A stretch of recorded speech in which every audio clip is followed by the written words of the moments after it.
So President Joe Biden met today with the Secretary of the Treasury and the House Budget Chairman, and what did they talk about? The upcoming stimulus bill. So why is this a big deal? It's a big deal because this is the first really big piece of legislation that's going to be passed during President Joe Biden's administration, and he wants to make sure that it goes down a certain way. What way would he like it to go down? Well, he would primarily like it to go down with bipartisan approval. So he wants the Democrats to be good with it, and obviously they are, but he also wants the Republicans to be good with it as well.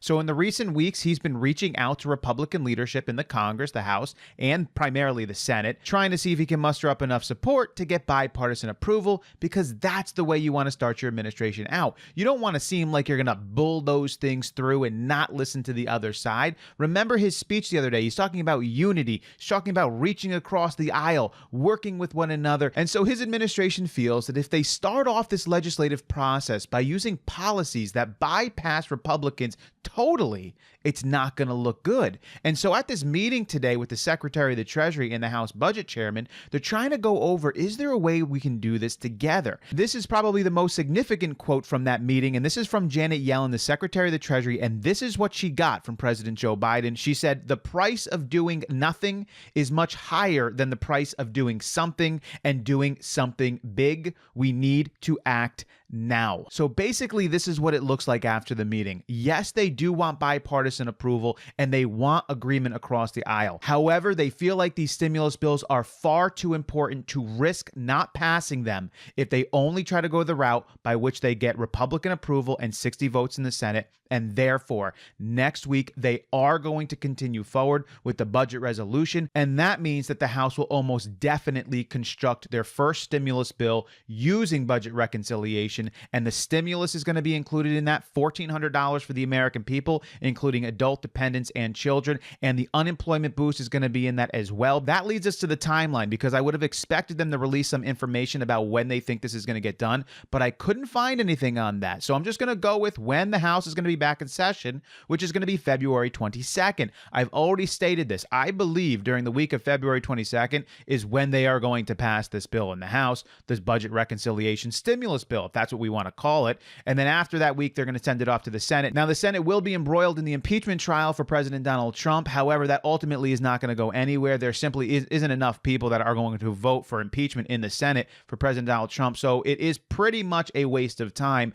So I do think that they're going to either take time away from that, or they're going to finish it up quickly so that the Senate can pass this stimulus program under the reconciliation rules before March 15th. I actually think they're going to do it right around March 1st. The other thing I wanted to see if they were going to talk about at this meeting were the recurring payments, because we know that the progressives in the House, there was 50 of them. They sent off a letter to President Joe Biden saying that we want recurring payments in this upcoming bill. And if Joe Biden pushes for that, then the legislatures in the House, Nancy Pelosi and those writing the bills, will in fact probably include something like that. And they'll have to have a budget resolution in order to do that, to get it into the budget reconciliation. I know it sounds like a crazy governmental game that they're playing, and in some ways it is, but they do actually need to lay the foundations of the direction they're going to go before they actually go that way. However, I did not see anything about recurring payments in this meeting that he had with the Secretary of the Treasury and the budget chairman of the House. It doesn't mean that they didn't talk about it. So it's going to be interesting to see if anything like that is included in the bill next week.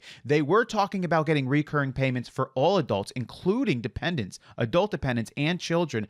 And then there were some other talks about having recurring payments for those individuals who have children, something like $250 to $300 per child per month. I do think it's a long shot, though. I did get a lot of people asking me in the comments yesterday, Vin, do you think they're really going to get recurring payments in there? Just because I'm reporting that progressives in the House are actually petitioning Joe Biden to have recurring payments doesn't mean that I think they're going to put that in there. I'm just reporting to you what's actually happening. And then when it does happen, I will let you know if it does. And if it doesn't, I will let you know that as well. In my opinion, I think it's a very high hill to climb. I don't think that they're going to go that direction, but it doesn't mean that they won't. They may, in fact. I just think that it might be a little too much and a little too quickly for that to happen. And I also think that they're going to be focusing a little bit more on getting the vaccines out, getting hospital help, school help, state and local aid, getting out those $1,400, getting out the unemployment boost. And then possibly after that, if things look like they're going to keep going on even longer, then maybe they will look forward to having a recurring payment. But I didn't see anything from the meeting today that would suggest that they were seriously seriously talking about that. And so next week, I don't think that there's going to be any word on it, but if there is, I will let you know. So at this point, we are looking forward to next week to see that the House of Representatives does in fact pass this budget resolution that we have been talking about. And if they do, that will surely be the sign that they are setting up the foundation to have this budget reconciliation. Because as of this point, this is really just all talk. And it is all talk from me too. And it's all just looking at what these Congress people are saying, because they could ultimately do anything. We know that. We've seen them do that over the years. They say one thing, they do another thing. They say they're going to get it done this quick, and it takes them so long. So right now, it's all talk until it happens. Now, the talk seems like it's real right now, and that's why we're reporting it to you. But next week, we will continue to keep you up to date, because if they do that, it becomes more and more sure that they are going to get this bill through, and probably within the next month and a half. I know it would be nicer to be sooner than that, but that's probably how long it's going to take them at minimum. But if they do the budget resolution next week, we know for sure that it's likely going that direction, even though President Joe Biden would like to do it with bipartisan approval, especially as this is the first big legislative bill that is going through his administration. But I just think that they believe that this is too important to risk having approval from the Republicans when it may in fact not be there. I hope you guys enjoyed the information today. As always, I will catch you next time.